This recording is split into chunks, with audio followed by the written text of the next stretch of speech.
we go to the next speaker, that is Helio Da Veiga Cabral.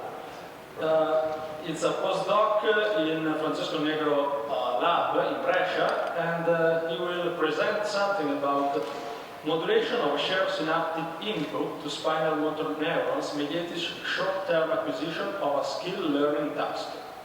The presentation is yours, and we will discuss it in English also, so go ahead. Thank you very much. So thank you very much for the organizers, for the invitation. And today we'll speak a bit about some of the work we are developing in the neuromuscular plasticity for natural motor rehabilitation laboratory at the Università di Brescia. And we'll specifically speak about some of my postdoc work here. So the alpha motor neurons are the so-called common final pathway in the neuromuscular system because they integrate different synaptic inputs from spinal and supraspinal sources into the neural drive to the muscle. So as we can see here is in this animation, they do this integration, the neural drive generates motor induction potentials and ultimately falls. If we have a close look into these synaptic inputs, we can see that there are independent sources that are more connected with the non-linearity to the alpha motor neurons, but also, and here more importantly, a common source that is largely shared across the motor neuron pool. And it's exactly due to this common source that is largely shared across the pool that we can see some degree of commonality in the activity of individual motor neurons during isometric force. So as you can see here, there is like this black thick line on the top and on the bottom indicates the force during isometric and dynamic contraction, and the dashed lines and the colored lines are the activity of the individual motor neurons, and we can see that they follow a very common pattern during the isometric and during the dynamic task. And also is due to this common input that's largely shared across the pool, that when the motor neuron pool converts this synaptic input to the neural drive, actually the pool acts as an effective linear filter that gets rid of the independent source and amplifies in some way the common source received. So at the end of the day, like the neural drive actually reflects this common source arriving to the motor neuron pool.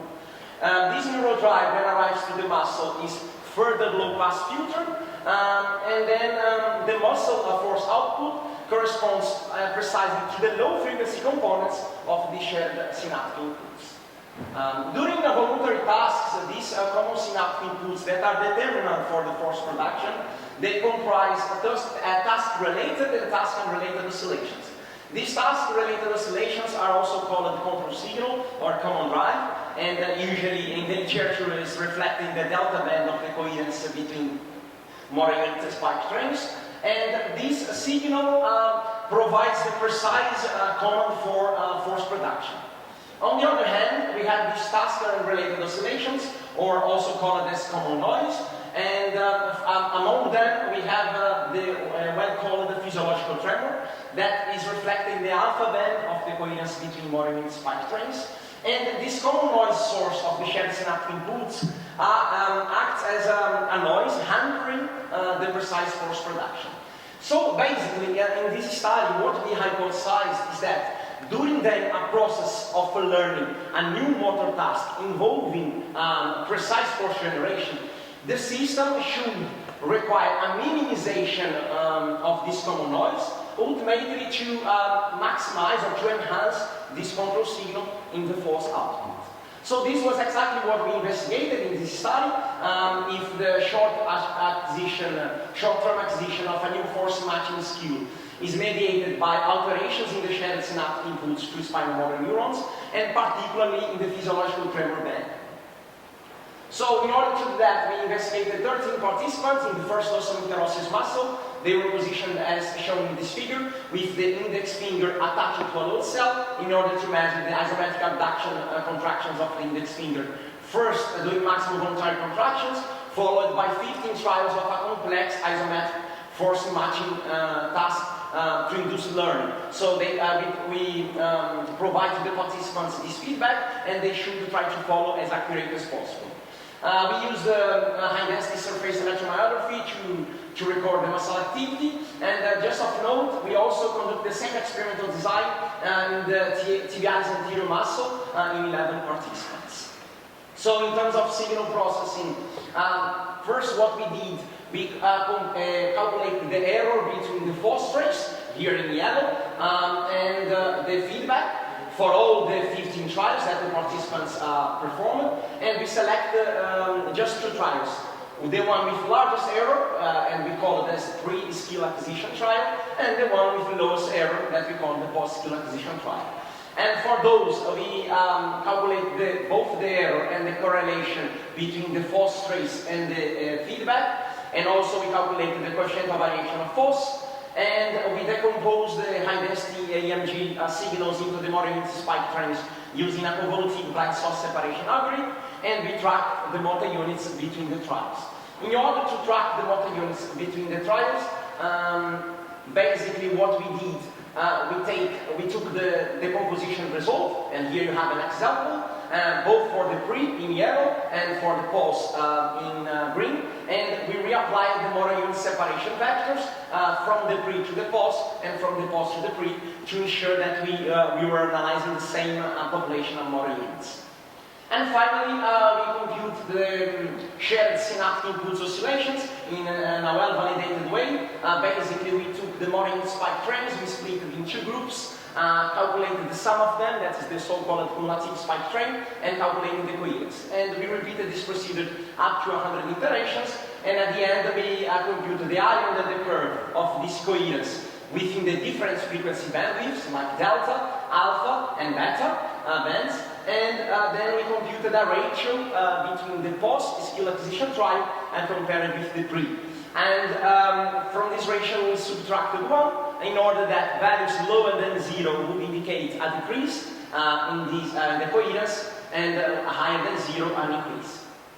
So as results, we can see here on the top the pre-skill acquisition, and on the bottom the post-skill acquisition trials for one participant, and it's possible to visually see a better coupling between the force trace and the feedback, and indeed this was confirmed by the statistical results where we observed a reduction in the root mean square error and an increase in the cross correlation between the force and the target, both for the first dorsal interosseous as well as for the tibialis anterior muscle. And this also was confirmed with a decrease in the oscillations in force, revealed by a significant decrease in the coefficient of variation of force for both muscles. In terms of oscillations in the shared synaptic impulse, here you can see the frequency and the pooled zeta coherence for all the participants for the pre and for the post, and we can see that there was a decrease in the alpha band, both for the first dorsal interosseous, and the alpha band, as I said before, is from 5 to 15 Hz, but as well as for the tibialis anterior. And those results were confirmed by the ratio results, where we observed a decrease in the oscillations in the alpha band or tremor band for both the first dorsal interosseous as well as for the tibialis anterior muscle, although we didn't observe change in the delta and beta bands. So basically, as a conclusion, first we showed with these experiments, we observed improves in force matching, and these kind of indicate us that the chosen task and the number of trials that we provided to the participants were sufficiently challenging to enable short-term skill acquisition. Second, and more importantly here, we demonstrated that the short-term acquisition of this new forcing matching skill involves a reduction in these shared synaptic oscillations unrelated to the intended force output, and specifically this physiological tremor bandwidth, as I showed before for the reduction in the alpha band. And finally, we believe, or these results kind of suggest that there are some specific changes in the supraspinal neuroconnectivity that behave as a neural filter to filter or to minimize these common noise components to potentially maximize the control signal into the force output. So I would like to thank you very much all the collaborators, Professor Francesco Negro, Alessandro Pudiccio, Alberto, and Dr. Luca Falciate and Eduardo Martinez Valdes. as well as the European Research Council, the grant reception that funded this research, and also myself. So thank you very much.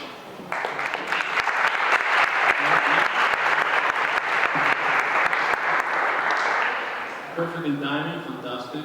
We want all the speakers like you. Question for the audience.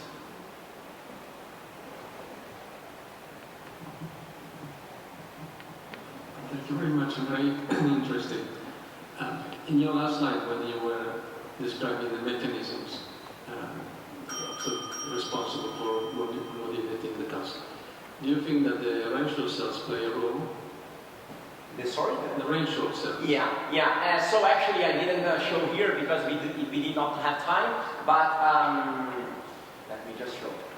So, as part of this study, what we did to try to understand like the physiological cause of what we observed, we did two simulations. First, simulating like a filtering of these alpha oscillations that would be due to rational cells or some interneuron cancelling the alpha band, and we also simulated this cancellation in the feedback loop.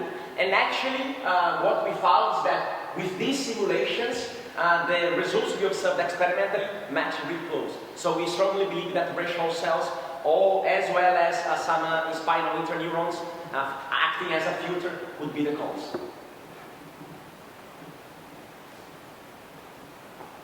Any other question? Vedo teste che fanno sì sul pizzonaia, che gli piace tanto questa cosa, ma non si azzardano a fare domande. Ma yeah, then maybe to follow up on this, then what about 1A afferents? Sorry? Then to follow up on this very slide, what about 1A afferents? So we tried to do like these two simulations, and what happened is that actually the 1A afferent feedback loop, so just the periphery change, didn't explain by itself the experimental results we obtained. Although, when we combined both mechanisms, of course, we observed as well some. So we strongly believe that is more related with central, from the spinal, supraspinal pathways that mediates this oscillation, these changes in oscillations in the physiological trend. Thank you. nice. If there are not more questions, we will thank Helio. Thank you very much. Thank you very much.